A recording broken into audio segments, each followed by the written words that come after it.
जय गणेश दोस्तों, कैसे हैं आप सभी लोग। एक बार फिर से सभी का बहुत बहुत आभार कि आप लोग फिर से आए हैं अपना बेशकीमती समय निकाल के मेरा व्लॉग देखने के लिए। तो चलिए शुरू कर लेते हैं आज का वीडियो। तो ये प्रयागराज का व्लॉग है फ्रेंड्स, संगम जिस दिन हम नहाने गए थे।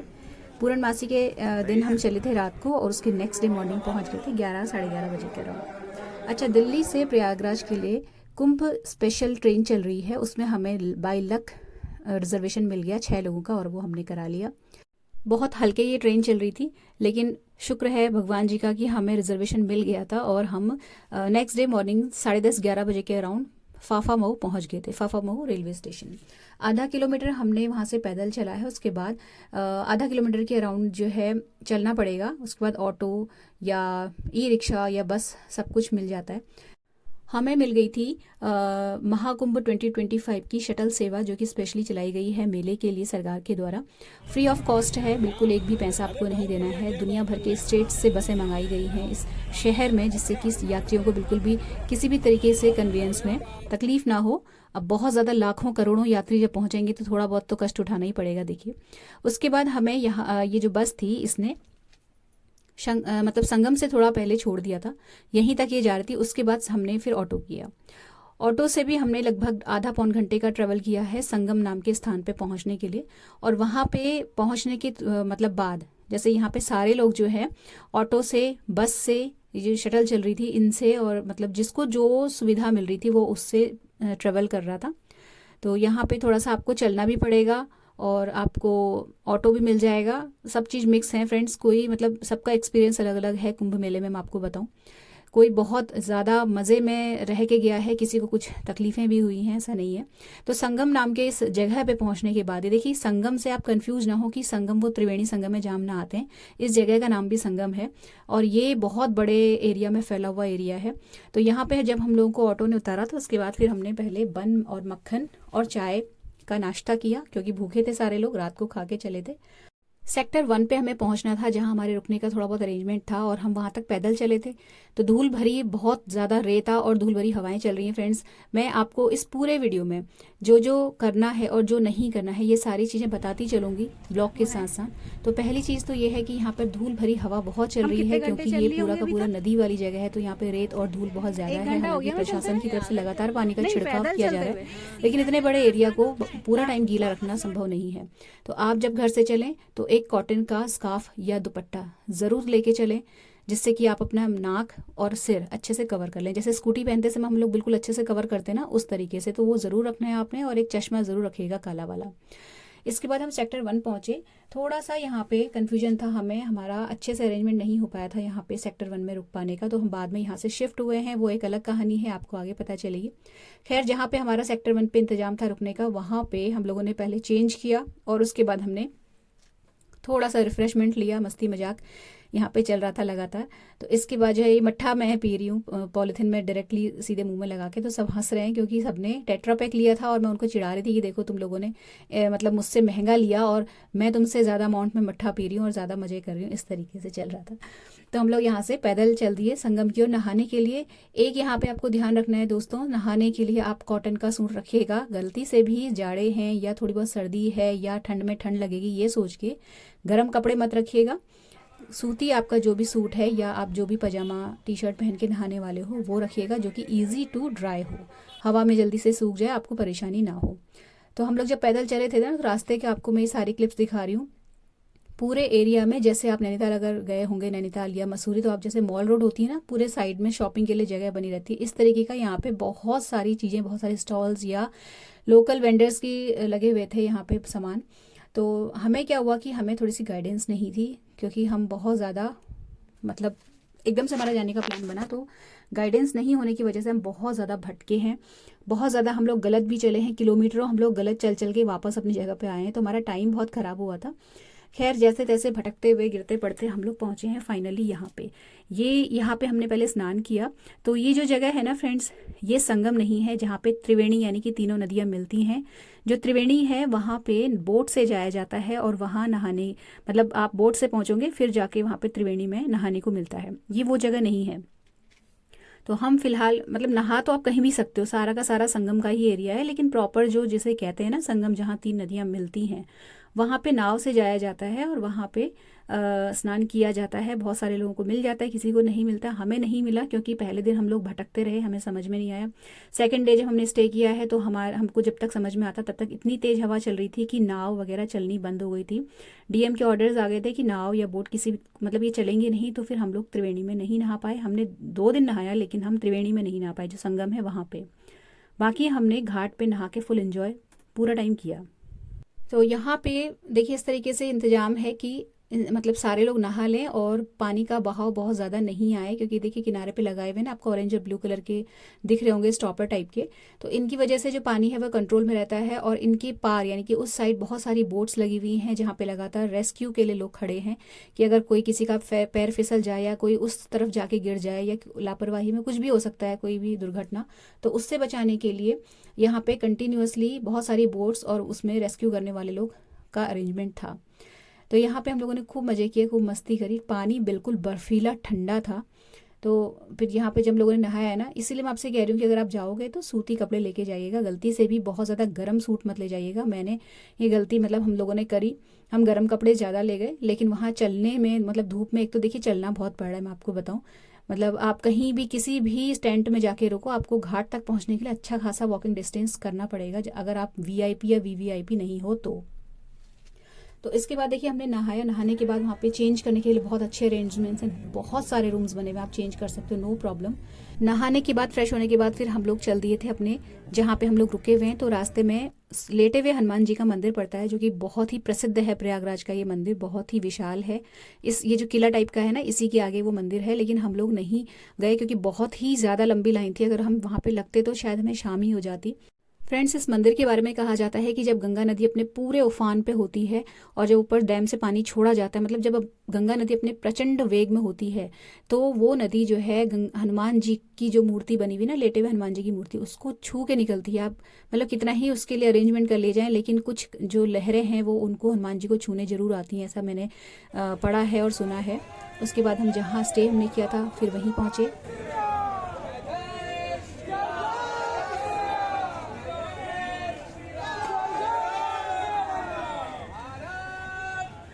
एक अलग ही पॉजिटिविटी और एक अलग ही ऑरा था इस जगह का, मैं आपको बताऊं। इतना ज़्यादा हम लोग मतलब इतना चले थे आज के दिन, ये हमारा पहला दिन था और हम कम से कम 10 किलोमीटर तो चल चुके थे। हम अपने अंदाज से मैं अभी बता रही हूँ, अगर मैं एग्जैक्टली बताऊँ तो शायद 15 किलोमीटर के अराउंड तो हम आराम से चले होंगे। लेकिन मतलब हर जना एक लय में चला जा रहा था। मतलब मैं देख रही थी कि कितने लोग थे जो लगातार नंगे पैर पैदल चल रहे थे। उनको देख के अपने आप से जो है हिम्मत बंध रही थी और लग रहा था कि हम तो बहुत ही ज़्यादा सही हैं। कोई मतलब बहुत ही परेशान हैरान लोग भी मैंने देखे। तो ठीक है, जैसा है बढ़िया है। हम जिस स्थिति में हैं हम बहुत अच्छी स्थिति में, ये सोच के आप चलोगे ना तो आपको कोई भी चीज़ कठिन नहीं लगेगी। इसके बाद ना फ्रेंड्स, हम यहाँ पे जब हम लोगों ने शाम को हाथ मुँह धोए, फ्रेश होके हम लोग फिर थोड़ा टहलने के लिए निकले। तो यहाँ पे खाद्य प्रसंस्करण विभाग का लगा हुआ था पंडाल। तो यहाँ पे इस तरीके के पौधे लगे हुए थे। एक ही पौधे में बैंगन और टमाटर दोनों बोए हुए थे, भगवान जाने कैसे। इस तरीके की 3D के लिए अलग पंडाल, मतलब बहुत सारी चीज़ें घूमने की हैं। अगर आप स्टे करने के हिसाब से प्रयागराज जा रहे हैं तो आप वहाँ जाके बिल्कुल भी बोर नहीं होगे। पूरा टाइम आपको देखने के लिए नई नई चीज़ें वहाँ मिलने वाली हैं और अलग अलग एक्सपीरियंस आपको होंगे। आपको इतनी अच्छी अच्छी चीज़ें, मतलब ऐसी ऐसी वहाँ पे झांकियाँ कह सकते हो आप। जो लोग जा रहे हैं और डुबकी लगा के सीधे अपने अपने शहरों में पहुँच जा रहे हैं वो तो नहीं देख पाएंगे। लेकिन अगर आप स्टे करने के दिमाग से जा रहे हैं, आपका अरेंजमेंट वहाँ पे हो गया है, तो आप वहाँ जाके रिग्रेट नहीं करने वाले, ये मैं आपको एश्योरेंस देती हूँ। सेक्टर 1 यहाँ पे हम रुके हुए थे। वहाँ एक गंगा पंडाल नाम का पंडाल लगा हुआ है जहाँ पे सेलिब्रिटीज़ आके प्रोग्राम करते हैं। तो यहाँ पे हम लोग थोड़ी देर बैठे। इसके बाद थोड़ा आगे बढ़े तो यहाँ थोड़ा आगे बढ़ के अनंत अंबानी ने रिलायंस की तरफ से अन्न सेवा रखी हुई है। लाखों आदमी यहाँ खा के जाता है फ्रेंड्स। महादेव की नगरी है, कोई भूखा नहीं रह सकता यहाँ पे। इतना ज़्यादा सेवा भाव देखने को मिल रहा है यहाँ पे, मैं आपको मतलब बता नहीं सकती। खैर, हम लोग यहाँ से मतलब सारी चीज़ें थोड़ी थोड़ी वॉकिंग डिस्टेंस पे है। इसके बाद हम गए थे बुरी तरीके से थक, क्योंकि पूरा दिन हमने ऑटो या किसी भी तरीके का रिक्शा वगैरह नहीं किया था। अब थक गए थे तो हमें ये पता नहीं कौन सी गाड़ी बोलते हैं इसको, इसमें हम लोग बैठे हैं। और ये मेरा पहला लाइफ टाइम एक्सपीरियंस था। मैं इस तरीके की व्हीकल में पहली बार बैठी थी और मैं बहुत ज़्यादा एक्साइटेड थी। तो मैंने अपनी वीडियो बनवाई हस्बैंड से। और इसके बाद हम पहुँचे हैं अयोध्या का जो राम मंदिर बनाया गया है ना यहाँ पे, जैसे अयोध्या में राम मंदिर अभी बना है उसी की दर्ज पे यहाँ पे फाइबर का उसका जो डिट्टो सेम वैसा ही मंदिर बनवाया गया है। फाइबर का बना है फ्रेंड्स, ये भी सेक्टर 1 पे ही है और सारी चीज़ें थोड़ी थोड़ी डिस्टेंस पे है, वॉकिंग डिस्टेंस पे। और एक जगह से दूसरी जगह जाने के लिए ऑटो या रिक्शा सब कुछ अवेलेबल है, आपकी चॉइस है, आप पैदल चलना चाहते हो या रिक्शा कर लो या जो भी कर लो। फाइबर का बना हुआ मंदिर है, कहीं कहीं पे मैंने हाथ हाथ लगा के थोड़ा थोड़ा देखा तो शायद थर्माकोल का भी यहाँ पे काम था। 50 रुपये का टिकट मात्र है, बिल्कुल अयोध्या के राम मंदिर जैसा ये दिख रहा है। और कहीं कहीं पे मैंने बताया ना आपको, थर्माकोल से भी इसमें काम किया गया है, कहीं कहीं पे पुट्टी वाला काम भी मुझे दिख रहा था। बहुत छोटी सी लाइन लगी थी यहाँ अंदर जाने वाले श्रद्धालुओं के लिए, तो उसमें थोड़े लगे हम।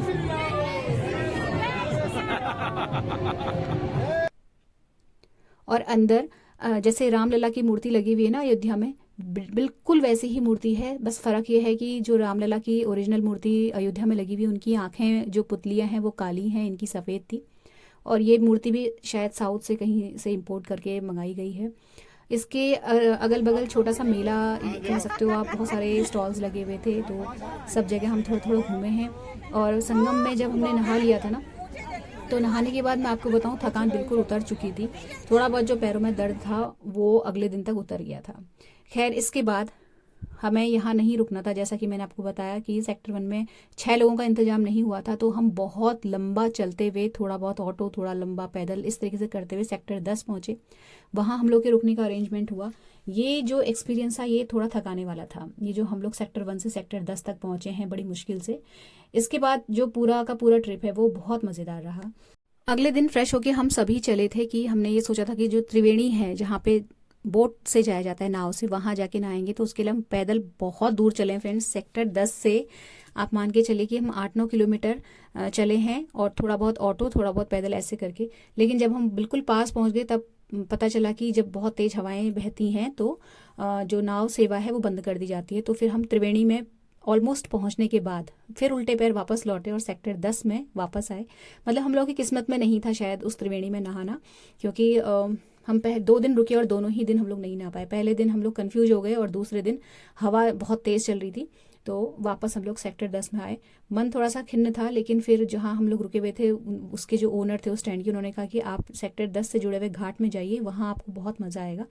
तो हम ये अभी सेक्टर 10 से जुड़ा हुआ जो घाट है वहाँ पहुँचे। एक अच्छी खासी डिस्टेंस हम लोग तय करके आ रहे हैं धूप में।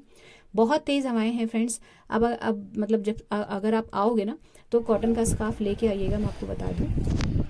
और सनग्लासेस भी रख सकते हैं तो बहुत ही बढ़िया है, क्योंकि पूरा रास्ता रेत है, आंखों में भी धूल जाती है और बालों की क्वालिटी भी ख़राब करती है। और दुपट्टा रख लेंगे तो आप अपना चेहरा भी और बाल भी और आंखें सब कुछ बचा सकते हैं। तो ये मस्ट हैव चीज़ें हैं। इसी तरीके से जो मैंने अपने एक्सपीरियंस में देखा और जिस चीज़ की कमी फील की वो मैंने आपको बताया। मैं अपने शूज़ का बैग ही लाना भूल गई थी। पूरा टाइम मैं यहाँ पे चप्पल पहन के चली हूँ, लेकिन आप शूज़ लाना मत भूलिएगा, क्योंकि बहुत चलना पड़ रहा है, मतलब काफ़ी सारा चलना पड़ रहा है। हो सकता है आपकी किस्मत में चलना उतना ना हो, लेकिन जहाँ तक है बहुत ही ज़्यादा चलना पड़ेगा जो भी यहाँ आएगा। तो शूज़ लेके ज़रूर आइएगा, एक स्लीपर्स रख लीजिएगा, इसके अलावा और कुछ भी फुटवेयर रखने की ज़रूरत आपको नहीं है। जैसा मैं न्यूज़ में देख रही थी और कुछ लोगों का मैंने यहाँ भी रिव्यू सुना, तो हो सकता है किसी को बहुत अच्छा एक्सपीरियंस ना हुआ हो। हमने भी बहुत वॉकिंग डिस्टेंस, हमने मतलब अननेसेसरी वाला वॉक किया है, हमें बिल्कुल भी नॉलेज नहीं थी चीज़ों की। हम 10-15 किलोमीटर फालतू में चले हैं। इसके बाद जो इस संगम में नहाने का जैसा जो सुख है ना, उसके आगे वो तकलीफ, वो थकान कुछ भी नहीं है फ्रेंड्स। इसके बाद खैर हम लोगों ने नहाया, चेंज किया। चेंज करने के लिए बहुत सुविधाएं हैं, बहुत सारे कमरे बने हुए हैं, आप आराम से चेंज कर सकते हो। एक गलती और मत करिएगा, गर्म कपड़े, बहुत मोटे गर्म सूट मत रखिएगा। मैंने रख लिए थे तो मुझे वही पहनने पड़े। कॉटन के ही ज़्यादा रखिएगा, या वुलन अगर आप रख भी रहे हो ना तो बहुत पतले वाले जो सूट हैं वो रखिएगा, क्योंकि धूप में ही ऑलमोस्ट आपको सारा टाइम रहना है, तो फिर बहुत गर्मी लगती है। सेक्टर 10 में फिर हमें नेक्स्ट डे जो वहाँ के ओनर थे उन्होंने थोड़ा और अच्छा अरेंजमेंट करके हमें थोड़े और अच्छे टेंट में शिफ्ट कर दिया। तो वहाँ का मैं आपको दिखा रही हूँ ये क्लिप। हम लोग नहा के जब घाट से वापस लौटे हैं तो चाय हमें मिली, बहुत बढ़िया चाय पिला रहे थे ये लोग। उसके बाद पूरा दिन मतलब हम लोग यहाँ पे हमने मस्ती करी। रात को बोन फायर का इंतजाम उन्होंने कर दिया था। बहुत ही भले मानुस थे वो जो जिनके टेंट पे हम रुके थे। तो यहाँ पे हम लोगों ने थोड़ा आग वाग सेकी। अब थकान वगैरह अच्छे से उतर चुकी थी। संगम में आप नहा लोगे तो आपकी थकान बिल्कुल ख़त्म हो जाती, गायब हो जाती। जो पैरों का दर्द होता है ना, बिल्कुल ख़त्म ही हो जाता है। तो उसके बाद ये हमने यहाँ पे आग वाग सेकी और फिर हम निकल गए थोड़ा सा टहलने के लिए। तो हम खाना खा चुके थे, टहलने के लिए निकले हैं ना फ्रेंड्स। तो इतना ज़्यादा यहाँ घूमने के लिए जगह है। अगर आप स्टे करते हो, अलग अलग पंडाल लगे हुए हैं हर चीज़ के। तो आप टहलने के लिए जब निकलोगे ना, तो इतनी नए नए एक्सपीरियंस आपको होने वाले हैं। अगर आप सिर्फ जा रहे हैं डिप लगाने के लिए, यानी कि डुबकी लगाने के लिए जा रहे हैं, तो मैं नहीं बताऊंगी, नहीं कह सकती। बट अगर आप यहाँ पे रुक रहे हो ना 1 दिन के लिए या 2 दिन के लिए, तो आपको यहाँ पे घूमने के लिए बहुत सारी चीज़ें मिलने वाली हैं। एक शॉल आप ज़रूर रखिएगा। देखिए आपको क्या कर जो मस्ट चीज़ें हैं, एक तो आप कॉटन के ही कुर्ते ज़्यादातर रखिए, गरम रख रहे हैं 1-2 सूट तो पतले वाले रखिए। शॉल ज़रूर रखिए। मैंने अपने पूरे टाइम ये जो बाल हैं, क्योंकि मैंने कॉटन का स्कार्फ नहीं रखा था, तो इसी शॉल से अपने बालों को बचा के रखा था। मैंने इस शॉल को पूरा टाइम गर्मी में भी पहन के रखा था, जिसकी वजह से मेरे बाल बिल्कुल सेफ़ हैं इस वक्त, बिल्कुल भी रूखे या ड्राई नहीं हुए। और इसके अलावा सनग्लासेस और शूज़ तो मस्ट हैं। रात को जब हम पहुंचे हैं ना, तो ये आपको जो सामने दिख रहे हैं पिंक कलर के, ये चंद्रमा जी का ऐसा भव्य दृश्य था। मतलब मैं बहुत देर तक तो हम कंफ्यूज होते रहे कि ये चंद्रमा है या वो जो एडवर्टीजमेंट वाले बलून्स लगे रहते हैं वो हैं, क्योंकि ये इतना बड़ा दिख रहा था चंद्रमा। मतलब बिल्कुल बिलीव नहीं हो रहा था आंखों पे। ये कैमरा जो मेरा है ये जस्टिफाई नहीं कर पा रहा है इस सीन को। तो यहाँ पे हमने 1-2 पिक्स खिंचाई। उसके बाद हम अलग अलग पंडाल्स में घूमते हुए पूरा हमने 1-1.5 घंटा हम लोग टहले हैं। हर जगह जाके अलग अलग फ़ोटो खिंचाई हैं। मतलब मैं आपको बताऊं कि इससे अच्छा इंतज़ाम प्रशासन नहीं कर सकता। आपको इतने सारे टॉयलेट्स हैं, मतलब कम नहीं पड़ रहे हैं टॉयलेट, लाखों करोड़ों आदमी यहाँ आ रहा है, लेकिन शौचालयों का इतना ज़बरदस्त अरेंजमेंट है। पानी की इतनी अच्छी सुविधा है, पानी की कोई किल्लत नहीं है, जगह जगह डस्टबिन लगे हुए हैं, गंदगी नहीं कर सकता कोई, और भूखा नहीं रह सकता कोई। इतना सस्ता खाना यहाँ पे अवेलेबल है, लंगर लगे हुए हैं, free of cost food provide कराया जा रहा है। इसके बाद भी अगर आपको गंदगी देखने को मिल रही है, ये तो हम लोगों की गलती है। कुछ मूर्ख भारतवासी हैं जो खाते हैं और वहीं पर गंदगी फैलाते हैं। उन लोगों को कंट्रोल नहीं किया जा सकता, क्योंकि ये लोग, मतलब इन लोगों के लिए एक ही तरीका है, फाइन। इन लोगों के ऊपर फाइन, एक मतलब अच्छा अमाउंट फाइन का लगा दिया जाए, तो ही ये लोग सुधर सकते हैं। वहीं पर खा रहे हैं, वहीं पर रैपर फेंक रहे हैं। अब इसमें तो आप सरकार आपके हाथ तो नहीं पकड़ सकती ना। तो देखिए, ब्लेम करने से पहले थोड़ा सा अपने को सुधारना ज़्यादा ज़रूरी है। मतलब मैं जब यहाँ पहुँची हूँ, तो मैं आपको बताऊं, इससे अच्छा अरेंजमेंट नहीं हो सकता था। ये बेस्ट था। ये जो जगह मैं आपको दिखा रही हूँ ना, यहाँ पे एप्पल के को फाउंडर स्टीव जॉब्स की वाइफ लॉरेन पावेल जॉब्स आके रुकी थी। ये स्वामी कैलाशानंद जी का पंडाल है और वो शायद इनको फॉलो करती हैं। तो वो यहाँ पे आके रुकी थी। उन्होंने 1 महीने का कल्पवास यहाँ पे किया था। ये वही जगह है, बहुत ज़्यादा न्यूज़ में आ रही है, बहुत ज़्यादा आप लोग न्यूज़पेपर में भी पढ़ रहे होंगे। तो ये वही जगह है, स्वामी कैलाशानंद जी का पंडाल है ये। और जब आप यहाँ पे स्टे करोगे तभी आपको ये सारे एक्सपीरियंसेस मिल पाएंगे। बहुत ही सुंदर सुंदर यहाँ पे भवन बने हुए हैं और मतलब मज़ा आ गया यहाँ पे रुकने का। पहले तो हमें लग रहा था कि हमें नहीं रुकना चाहिए, हमें डुबकी लगा के सीधे घर जाना चाहिए, लेकिन जब रुके हैं और यहाँ पे एक्सपीरियंसेस लिए हैं ना, तो रिग्रेट नहीं हुआ। और जैसे मैं बहुत लोगों को देख रही हूँ कि शिकायतें कर रहे हैं, मैं आपको एक बात बताऊं, जब हमारे घर में बिन बताए 8-10 लोग या बता के भी 8-10 लोग आ जाते हैं ना, तो हमारे हाथ पांव फूल जाते हैं अरेंजमेंट करने में। यहाँ करोड़ों आदमी हर दिन आ रहा है, तो शिकायत करने से पहले खुद पर सुधार करना ज़्यादा ज़रूरी है। अपनी आदतें सुधारें पहले हम लोग, उसके बाद ब्लेम करें किसी को। वापस अपने हम लोग टेंट में पहुंच गए। तो ये टेंट जो था बहुत अच्छा था, मतलब साफ़ सुथरा। इससे पहले हम जिस टेंट पे रुके थे उसमें इतनी अच्छी अरेंजमेंट नहीं थी, लेकिन ठीक है, तीर्थ स्थान है, हम यहाँ पे पिकनिक करने नहीं आए हैं, तो थोड़ी बहुत असुविधा हो भी रही है, तो उसे भी भगवान का प्रसाद समझकर ग्रहण कर लेना चाहिए। तो जब हम यहाँ आए हैं, तो उसके बाद मैं आपको यहाँ का पहले बाहर का दिखाने के लिए मैं भूल गई थी क्लिप बनाना। तो जो इस तरीके के जितने भी टेंट्स बने हुए हैं उनके बाहर इस तरीके की वॉशरूम्स का अरेंजमेंट है, जहाँ बहुत ज़्यादा सफाई और हाइजीन मेंटेन किया गया है। मतलब लाखों की तादाद में सफाई कर्मचारी लगातार अपना काम कर रहे हैं। अच्छा, इसके बाद फिर नेक्स्ट डे मॉर्निंग का क्लिप है ये फ्रेंड्स। हम लोग रात को उस दिन जो है सो गए थे, फिर नेक्स्ट डे सेम वही कपड़े हमने पहने जो पहले दिन संगम में नहाने के बाद पहने थे। बहुत ज़्यादा अननेसेसरी पैकिंग मत करिएगा, क्योंकि सारा सामान खुद को ही ढोना है। और बैकपैक लेके आइएगा, मतलब एक आदमी अपना बैकपैक पर्सनल रख ले और अपना सामान खुद ढोए तो बहुत अच्छा रहेगा। वो जो सूटकेस और ट्रॉली वाले बैग होते हैं वो मत लाइएगा। देखिए, इतने सारे टॉयलेट्स और मैं आपको दिखाऊं वॉशरूम्स हैं, और ये सिर्फ एक जगह का मैंने दिखाया है। इस तरीके से लाइन से हज़ारों टॉयलेट्स बने हुए हैं, हज़ारों डस्टबिन रखे हुए हैं, बहुत सारे सफाई कर्मचारी हैं, पानी का बहुत अच्छा अरेंजमेंट है।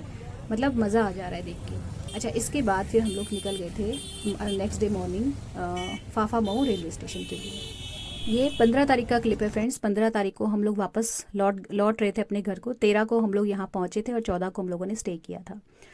तो यहाँ से फाफा मऊ का जो रेलवे स्टेशन है सेक्टर 10 से मैं आपको बताऊँ 5 किलोमीटर का रास्ता है और आधा घंटा के अराउंड लग जाता है यहाँ से पहुँचने में। थोड़ा बहुत ऑटो, थोड़ा पैदल हम लोगों ने तय किया रास्ता। पैदल चलने वाले बहुत शिकायत कर रहे थे कि हमें बहुत पैदल चलना पड़ रहा है। अब इस प्रशासन की तरफ से हर आदमी के लिए, हर एक जने के लिए एक ऑटो नहीं लगाया जा सकता है। कॉमन सेंस यूज़ करना चाहिए हर किसी को। मतलब बड़ा गुस्सा आता है मुझे ऐसे लोगों को देख के जो इस तरीके की नेगेटिव कमेंट्री करते हैं इतनी सब कुछ सुविधाएं पाने के बाद भी। खैर, हम लोग यहाँ पर फाफामऊ रेलवे स्टेशन पहुँचे हैं। मैं जैसा कि मैंने आपको बताया कि जो कुंभ की स्पेशल ट्रेन चलाई गई है दिल्ली टू फाफामऊ, ये हम इसमें हमारा जाने का भी लौटने का भी रिजर्वेशन था, तो हमें कोई प्रॉब्लम नहीं हुई। ट्रेन यहाँ पे खड़ी थी क्योंकि यहीं से चल रही है और दिल्ली पे रुक रही है, फिर दिल्ली से चल रही है, फिर यहाँ पे आ रही है, इस तरीके से चल रहा है इसमें। तो यहाँ पे हम लोग ट्रेन में आके अपना बिल्कुल करेक्ट टाइम पे बैठ गए थे और अपने अपने घरों की ओर फिर हम लोग बहुत सारी मीठी मीठी यादें बटोर के चल दिए। तो फ्रेंड्स, ये था आज का छोटा सा सिंपल सा व्लॉग। अगर अच्छा लगा हो तो वीडियो को लाइक शेयर ज़रूर कीजिएगा, शेयर ज़रूर कीजिएगा मैक्सिमम जितना आप कर सकें, क्योंकि जिससे जो कुंभ आना चाहता है उससे थोड़ी सी हेल्प इस व्लॉग को देखकर मिल जाए। तो मिलते हैं नेक्स्ट वीडियो में। Till then take care, stay healthy, happy and positive. Thank you. Don't forget to subscribe and hit the bell icon.